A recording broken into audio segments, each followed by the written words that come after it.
Mungkin memang yang paling sering muncul di TikTok itu lebih banyak anak muda yang reaktif, yang di mana ketika ada tren atau apapun mereka pasti pada ikutin.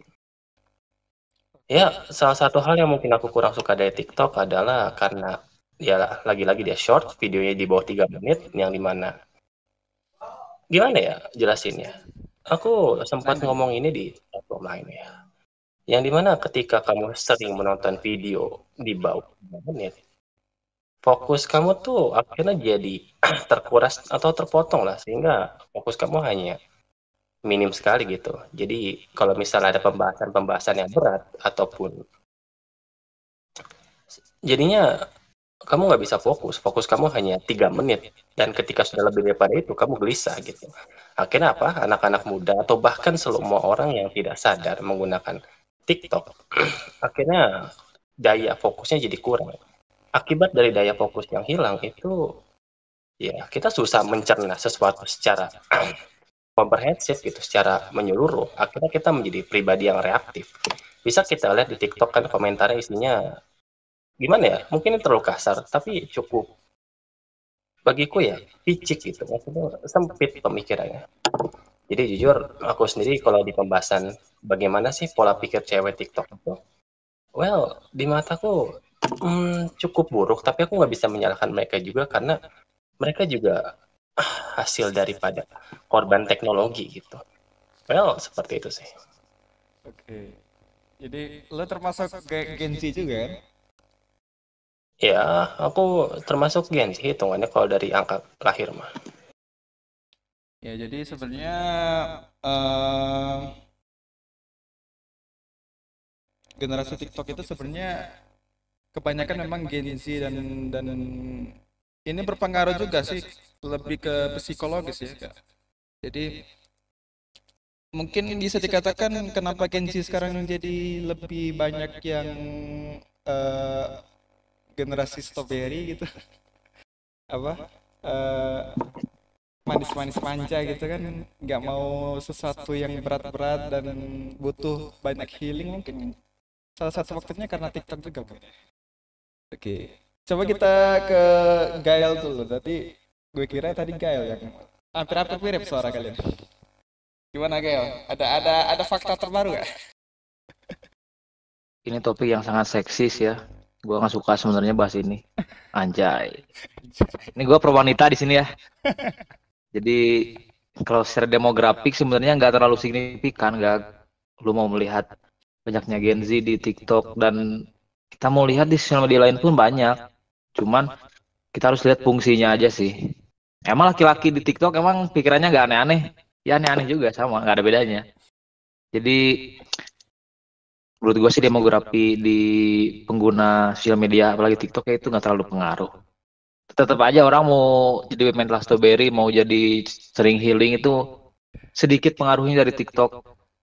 Walaupun ya kalau kita lihat per kasus emang banyak. Misalnya ada jalan nih estetik di viral di TikTok langsung banyak yang datang ke sana jadi jalannya rusak. Itu gak aneh sih sebenarnya. Dari zaman dulu juga kayak gitu. Zaman Facebook pun ada kayak gitu. Jadi menurut gua ya cewek-cewek TikTok itu sangat-sangat baik, sangat-sangat humanis dan dia kreatif, inovatif dan dia mau membuat konten kan berarti bagus Cari dibanding aman, yang nggak mau buat sama sekali. Iya cari dong. aman, cari aman. Yang yang mau gua highlight adalah sebenarnya yang jadi problem itu bukan kenapa lu main TikTok yang cuma 3 menit videonya gitu. Karena kan kalau kita lihat ya orang yang adiksi ke karya seni itu. Kalau lu pernah ke pameran seni, ada orang yang emang dia kalau ngeliatin satu lukisan tuh lama. Sampai kita panggilin gak nyaut, dia nggak merespon. Itu juga sama, dia fokusnya terlalu tinggi. Jadi sosial emosinya berkurang, sama-sama aja nggak ada bedanya. Jadi menurut gua sekali lagi cewek TikTok itu sangat-sangat fine, dia baik, terus kreatif, inovatif dan cerdas ceria. Pokoknya mantap lah. Cari aman, cari aman. Ya, ya, ya. Siap lah, siap. Sebenarnya yang gue iniin apa yang gue agak resah sebenarnya dengan cewek-cewek TikTok ini kebanyakan ya.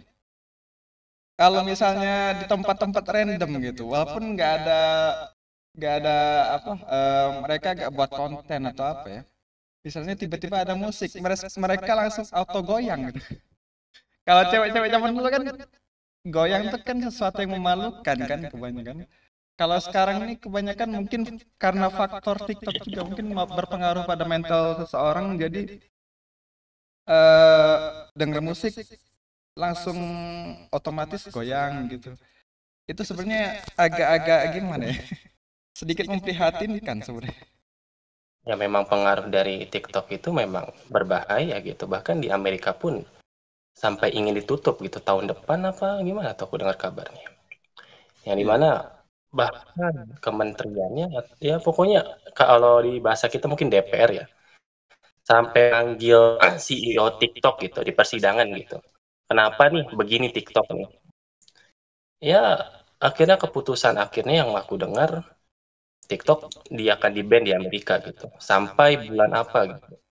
Ya Hmm. karena efek samping yang diberikan benar-benar sangat masif gitu. Banyak kok bahkan anak-anak di pinggir jalan yang pernah kulihat ketika lagi jogging, bahkan mereka pun ada yang joget-joget juga. Yang ya itu juga berpengaruh sih aku pikir.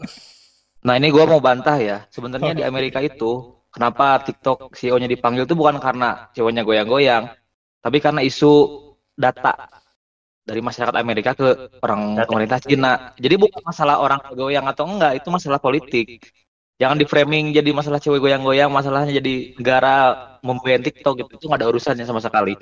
Kalau kita mau melihat gitu ya, orang yang goyang-goyang merasakan betul merasakan. Tapi bukan cuma TikTok aja, banyak dulu di zaman-zaman Facebook ada marketplace, orang COD kemana-mana penipuan banyak. Itu juga sama, FOMO karena ada tiba-tiba ada platform jualan yang gampang. Itu juga kan sama. Sama kayak dulu ada tren di Instagram tuh apa tuh yang SG yang bisa foto banyak gitu loh. Hmm.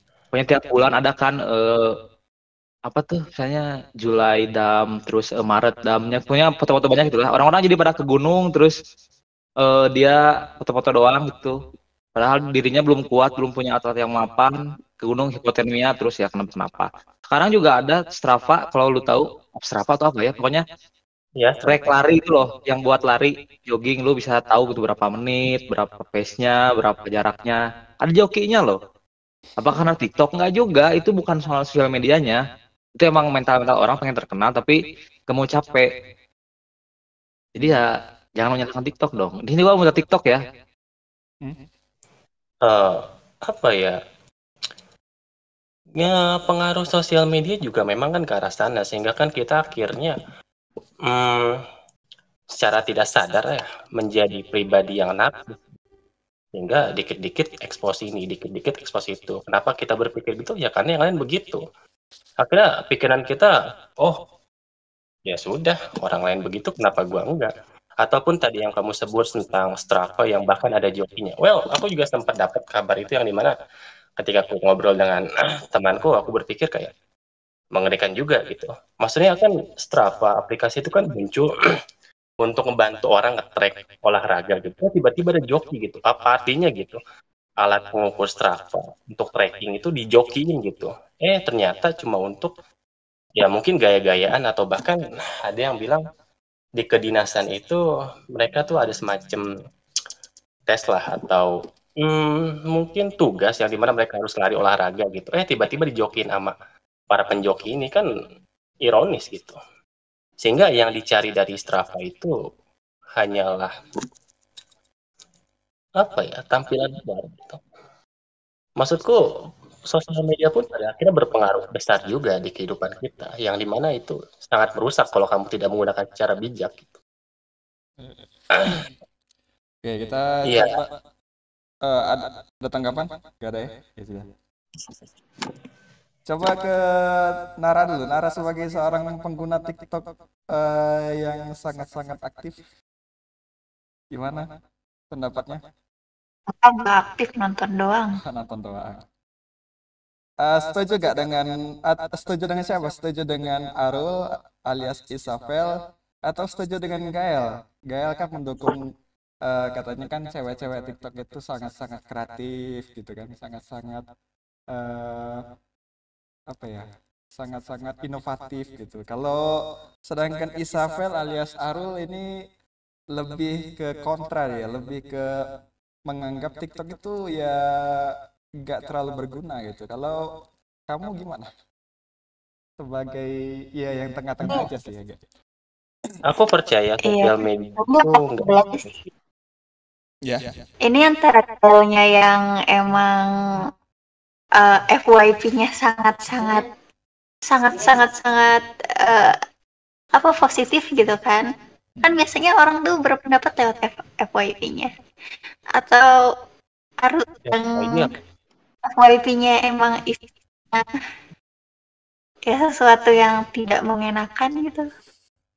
Tapi Kalian lihatnya dari mana? FYP itu sama kayak Twitter gak? Kalau Twitter kan kalau trending kan semua orang bisa ngelihat Oh, kan? iya, iya, iya. Oh, Uh, yang Cuman kadang Beda. kan kalau nggak suka ya lewat. Oh, FYP itu sama kayak berarti kayak beranda kalau di YouTube ya? Ya, kalian nggak Hmm. for you page itu. Hmm. Oke, aku paham garis besarnya. Jadi simpel kayak sesuatu yang tren lah atau yang paling atas sehingga di pop up ke kita gitu. Hmm. Well, gimana ya? Aku sendiri berpandangan bahwa sosial media itu nggak seburuk itu. Dalam arti sosial media itu amat sangat membantu gitu. Bahkan bisa jadi lahan bisnis gitu, tempat kita nambah cuan juga. Cuma kan yang aku lihat akhir-akhir ini pengaruh yang diberikan itu jauh lebih kelihatan negatifnya daripada positifnya. Aku lebih sering main Facebook ya. Dan sebagai seorang wibu yang juga sangat bersenang-senang di dunia peranimian gitu. Aku sadar ketika aku bermain Facebook atau sosial media katakanlah, aku sebagai seorang manusia itu sifat hewannya lebih terlihat. Maksudnya lebih sering munculnya gitu. Yang dimaksud dengan sifat hewan itu seperti apa? Well, beginilah. Aduh, kesannya jadi kayak buka aib nih. Tapi oke lah. Maksudku kan Ya lanjut lanjut. ketika kita bermain sosial media itu kan seringnya kita melek sesuatu hal yang kita sukai pastinya bukan. Hmm. Dan hal-hal yang sering kita sukai itu pasti akan terpop up dan muncul terus di atas. Karena memang algoritma itu dibentuk untuk menyesuaikan apa yang kita suka dan apa yang kita mau saja. Akhirnya setiap informasi yang kita dapatkan hanya yang kita inginkan dan kita mau gitu. Bukan sesuatu hal yang benar-benar objektif gitu, benar-benar personal kita. Sehingga menimbulkan namanya echo chamber gitu. Echo chamber itu sesimpel bahwa orang terjebak di dalam ilusi yang dimana mereka merasa bahwa mereka itu benar karena informasi-informasi yang mereka dapatkan memang sesuai dengan apa yang mereka inginkan. Padahal sejatinya mereka terjebak dalam echo chamber. Yang mana ketika itu terjadi, orang-orang tuh semakin batu dan membatu. Gitu. Kenapa? Karena teknologi hari ini mengakomodasikan kepala batu mereka yang dimana ketika mereka yakin tentang sesuatu hal yang salah, tapi karena adanya informasi yang membenarkan kesalahan mereka, mereka pun akhirnya itu istilah echo chamber itu, yang dimana kita akhirnya menjadi intoleran gitu dan tidak mau mendengarkan pendapat orang lain kan kita merasa apa sih yang bener aja orang yang bener begini kok apa buktinya ini informasi yang gue dapat dari Facebook ini atau bla bla bla itu ya begini loh padahal tanpa dia sadar algoritma itu memang didesain untuk sesuai dengan kita personal kita bukan sesuai dengan yang objektif sehingga kita menilai sesuatu secara reaktif. Oke. Reaktif itu pun juga terlahir dari kita juga yang tiap hari dopaminnya dipas terus menerus gitu. Dan TikTok salah satu yang bermain di sana. Ya mau bagaimana lagi karena kan pada akhirnya sosial media itu adalah ladang bisnis dan bisnis attention, bisnis perhatian gitu. Dan di dunia industri itu yang menyebut pengguna customer itu pengguna itu ada dua yaitu narkoba dan sosial media gitu. Kenapa ya? Kecanduannya berbahaya gitu. Kalau orang itu cukup bijak mengendalikan dirinya, bagus. Tapi nyatanya apakah banyak orang cukup bijak mengendalikan dirinya? Nyatanya enggak kan. Itu yang cukup menyedihkan gitu. Padahal bisa saja potensinya ke positif, tapi yang kulihat sebaliknya. Oke oke Itu oke. ke yang aku sih jujur. Oke. Berarti harus ada pengendalian diri gitu ya. Oke, kita dapatkan kesimpulannya Coba kita ke Isel dulu sebagai generasi yang cukup ya cukup tua lah mungkin. Gimana Isel pendapatnya? Oke. Um, aku lebih siapa sih namanya tadi? Oh ya, Gael ya. Aku lebih ke dia sih. Soalnya dari kata bahkan dari kata kamu sendiri kan. Seakan-akan TikTok itu kayak bisa mempengaruhi kepribadian gitu. Kayak yang tadinya misalkan introvert mendadak jadi ekstrovert gitu hanya karena pengaruh media sosial gitu. Kayak dulu yang misalkan joget-joget itu memalukan, terus sekarang banyak orang yang joget-joget. Sebenarnya nggak sesimpel itu loh gitu.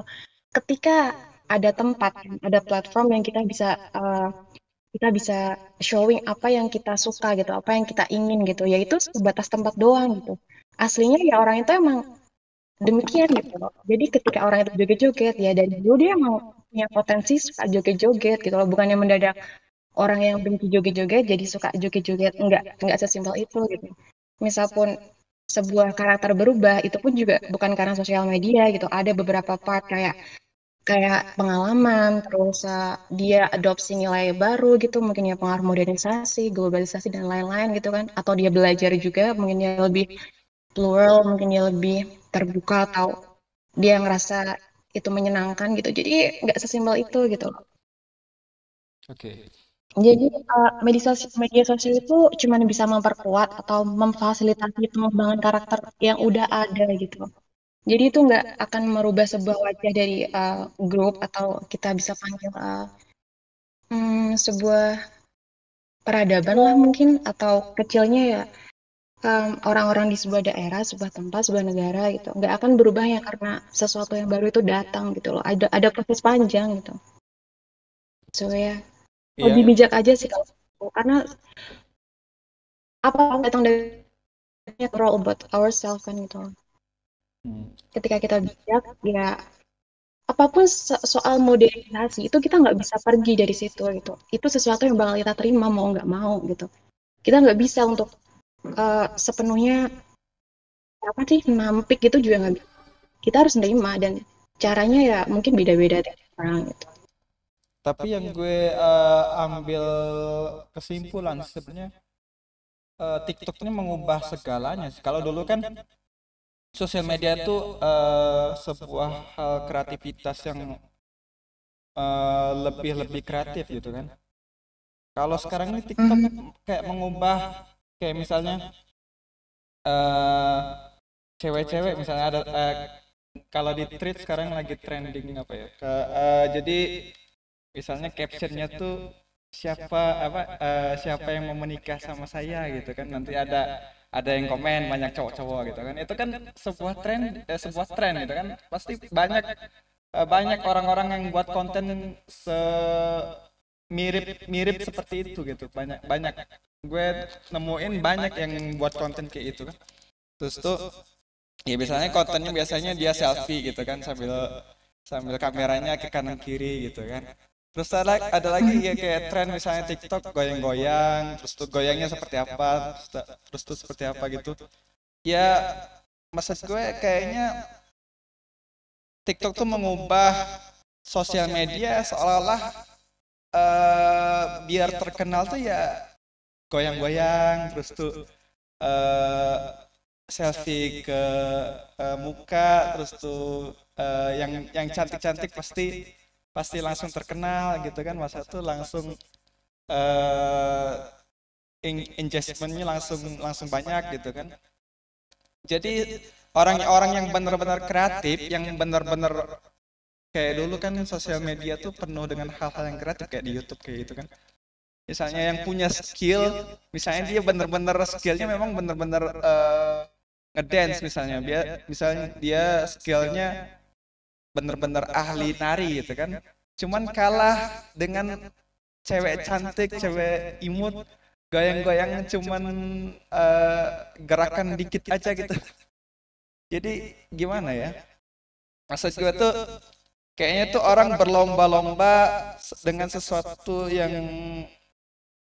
apa, kalau bisa bisa dikatakan mungkin lebih ke pelecehan seksual gitu. Soalnya kan menampilkan sesuatu yang erotis tapi disangkal sesuatu itu erotis gitu. Ya gitulah pokoknya. Yang mana menurut lu sebagai seorang feminis, walaupun nggak terlalu feminis ya. Sebenarnya kalau erotika itu tergantung lah ya, tergantung kultur kita di mana gitu kan. Ketika kita terlalu konservatif, terlalu strict ya, mungkin kita oh ya haram kayak gitu kan. So ya tinggal di thumb down kan gitu, nggak perlu kamu lah gitu kan. Karena dan itu ya sebenarnya ini kayak tiap orang itu harusnya tahu ya potensi yang mereka punya gitu. Ketika kita sadar misalkan kita punya wajah yang cantik terus mau dijual ya oke, bisa jadi model, moderator, bisa jadi apapun yang kiranya itu terkait dengan wajah kita gitu. Kita bisa ngelukis ya, go ahead jual karya kamu, lukis kamu gitu. Jadi ya menurut aku sih akan itu justru mereka pintar gitu kan untuk memanfaatkan apa sih yang mereka punya dan laku gitu.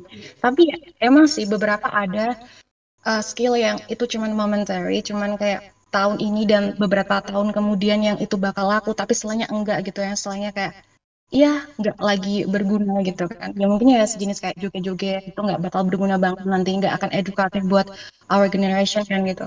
Tapi ya kembali lagi gitu kan, mereka cuma berusaha memanfaatkan apa yang lagi dicari, apa yang lagi rame di zaman ini gitu. So menurutku sih biarin aja gitu loh. Kayak um, yang penting sih tiap platform itu mereka udah ada pembatasan usia kan gitu. Jadi itu lebih ke kitanya gitu loh. Ya bijak-bijak kita gitu. Apalagi misalnya sebagai orang tua kan ketika anaknya harusnya nggak nonton kayak gitu ya diawasin gitu. Oke. Itu cuma sebagai tools gitu loh, kayak pisau kan. Kita bisa gunain pisau untuk masak atau untuk bunuh orang gitu. Itu hanya tools gitu. Tapi our intention kan, niat kita dan gimana kita gunain itu yang lebih uh, itu yang lebih berpengaruh gitu. Oke. Karena lu menyinggung tentang orang tua, mari kita langsung ke salah satu orang tua di sini dari dua orang tua yang kita kenal. Odysseus sudah bisa berbicara? Oh ada Om Odi ya. Atau bukan Om, dia Wak. Oh belum Mas siap Mas. ya. Buat dulu aja Gak. Belum ya? Iya, soalnya terus terang gue belum pernah punya TikTok. Enggak, Pak. Ya, Jadi masalah tuh kurang ngerti lu juga. sebagai orang tua aja, kekhawatiran lu sebagai orang tua yang ya pastinya anak lu kan akan lambat laun akan mengenal yang namanya TikTok kan pastinya. Misalnya tiba-tiba anak lu pengen goyang-goyang gitu gimana? Tiba-tiba pengen. Memang udah. Oh, udah ya? Udah Gak. Udah. Jadi gini, kalau gue pribadi kan nggak punya TikTok, nggak ngerti juga main TikTok. Tapi tahu itu dari istri kan. Jadi dari berapa tahun lalu malah gue suka ikutan sama istri, kadang bertiga sama anak. Kayaknya itu TikTok deh yang dimainin, kan joget-joget apa segala macam kan. Gitu loh. Ntar, berarti lu misalnya diajak istri, yuk misalnya, yuk Pak kita goyang-goyang gitu kan buat konten, lo ikutan aja gitu. Iya sih. Ikutan. Jadi gini, tujuannya apa dulu gitu Gak? Itu sih kalau gue ya, apa kan kita bisa pilih. Ini kalau yang setahu gue sih nggak terlalu paham, cuman pernah ikutan karena istri ngajak kan. Kalau menurut gue itu kan bisa pilih kan lah, majaknya yang diikut sama anak gue juga kan nggak mungkin pilih yang erotis. Artinya joget-jogetnya itu ada yang cuman lucu-lucuan aja lah gitu kan. Terus pilih lagu-lagunya juga yang ya yang masih simple-simple aja lah gitu. Satu itu. Jadi gue sempat berapa kali gitu. Nah sekarang tujuannya apa lakuin itu. Nah kalau dari diri gue pribadi kan gue Senin sampai Jumat itu kan udah berangkat pagi pulang malam, udah urusan kerja, urusan apa segala macem lah, capek lah ya. Nah kadang-kadang weekend itu kan perlu hal-hal yang ringan, hal-hal yang receh aja lah Gak gitu loh. Jadi menurut gue masa sih 24 jam gue mesti mikir yang berat-berat terus gitu kan. Kan kadang-kadang justru gue memerlukan hal yang receh-receh gitu loh. Nggak usah lagi hal-hal hiburan yang berat-berat lagi, tontonan yang berat-berat lagi, lagu yang berat-berat lagi. Ini gue pribadi ya. Kadang butuh yang receh-receh aja. Jadi gue enjoy dengan joget-joget itu. Kan simple-simple aja. Satu itu hal receh aja lah gitu ya yang gue lakukan. Kedua, itu membentuk bonding di keluarga gue gitu loh, Gak. Dengan joget bareng-bareng sama istri itu kan, terus kita nonton hasilnya kita ketawa-ketawa, bukan hasil yang bagus ya, tujuannya kan bukan untuk apa yang tadi bilang FYP supaya jadi tenar, enggak, kita sekedar joget-joget yuk, terus kita nonton hasil kita ketawa-ketawa aja gitu loh. Nah itu kan, ketawa itu kan bagus, ada hormon dopamin, terus bonding dengan istri juga lebih bagus gitu loh, daripada sama istri wah mikirin visi kita ke depan apa, wah kita mau apa, aduh kan masa sih mau gitu-gitu terus. Nah jadi karena hal yang simpel aja, dan itu berjalan gitu loh. Gitu ya, tapi ini di luar yang apa cewek-cewek yang artis lah, gue sebatas itu aja sih taunya gitu ya. Lanjut Misalnya gini, gue anak lu cewek kan kalau gak salah kan? Iya cewek. Misalnya di suatu saat dia misalnya pengen buat konten gitu misalnya, buat konten, terus tuh ada satu komen atau beberapa komen hate tentang dia misalnya, terus tuh dia depresi misalnya, terus tuh dia gak mau sekolah gitu gara-gara TikTok. Gimana lu sebagai orang tua menghadapi itu? Ini agak melenceng sih, gak apa-apa lah. Sebenarnya susah ngomong Gak, kayak gue nggak bisa ngomong hal yang belum gue alami gitu loh. Kan artinya gue akan berspekulasi kan, gitu loh. Kecuali gue pernah menghadapi anak gue main TikTok, kemudian dia depresi karena ada omongan julid lah. Gue bisa cerita nih ke lo, tapi kan gue belum pernah menghadapi itu. Masa gue mau berspekulasi atas peristiwa yang tidak terjadi gitu kan. Cuman ini kan trennya begitu Gak, teknologi begitu, termasuk kayak gue ini kan, Gak sendiri bilang gue kan konvensional, lu malah bilang gue kuno dengan gak ngerti sosmed, gak ngerti apa gitu loh. Jadi ini kebalik-balik juga nih Gak nih, kadang kalau ke gue dibilang konvensional kuno, tapi sekarang ada perkembangan zaman separuh lo tolak juga gitu kan. Nah jadi gini, anak gue baru masuk SD, itu cewek 6 tahun gitu kan. Nah tapi kan lihat dari mamanya lah gitu kan. Nah istri gue dulu bikin YouTube, anakku udah punya konten YouTube juga Gak, umur 6 tahun gitu loh. Dia udah bisa bikin sendiri, dan ya tapi itu hal yang masih asal-asalan ya. Dia punya konten YouTube sendiri gitu loh. Terus dia ada juga joget-joget apa segala macam, tapi bukan di TikTok ya, di YouTube, tapi kan mungkin taunya dari TikTok juga gitu kan. Artinya gue ngeliat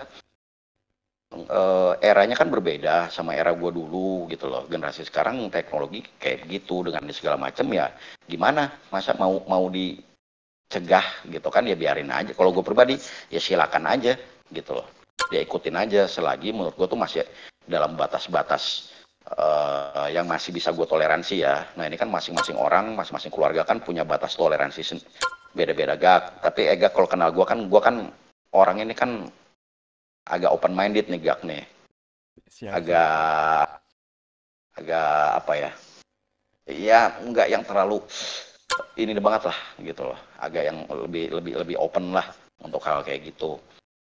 Gitu. Jadi nggak ada masalah. Nah terus masalah TikTok ini, kalau gue lihat tergantung tujuannya nih Gak nih.